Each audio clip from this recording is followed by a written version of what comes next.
అమరావతి రాజధాని రైతులకి good news. Amaravati రాజధానిలో మరో కీలక సంస్థ రాబోతోంది. Reserve bank of India head quarters బాంబేలో ఉంటుంది. ఇది అందరికీ తెలిసిన విషయం. అయితే ప్రతి రాష్ట్రంలో రిజర్వ్ బ్యాంక్కి సంబంధించిన శాఖ ఉంటుంది, బ్రాంచ్. దేశంలో ఉన్న బ్యాంకులన్నింటినీ నియంత్రించేది రిజర్వ్ బ్యాంకే కాబట్టి అమరావతి రాజధానిలో కూడా రిజర్వ్ బ్యాంక్ తమ శాఖను ఏర్పాటు చేసేందుకు భూమి కావాలంటూ రాష్ట్ర ప్రభుత్వానికి అప్లికేషన్ పెట్టుకుంది, సిఆర్డీఏకి.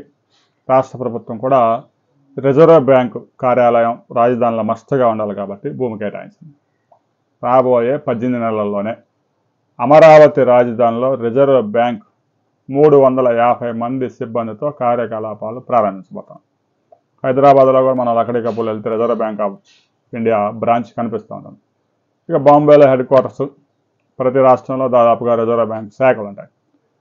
బ్యాంకింగ్కి సంబంధించి నియంత్రణ మొత్తం అక్కడి నుంచి జరుగుతుంది కాబట్టి చాలా కీలకమైన సంస్థ అమరావతి రాజధానిలో రాబోతా ఉంది. అది కరెక్ట్గా ఏ సర్వే నెంబర్లో రాబోతా ఉంది అనే వివరాలతో మనం మరో వీడియోలో తెలుసుకుందాం.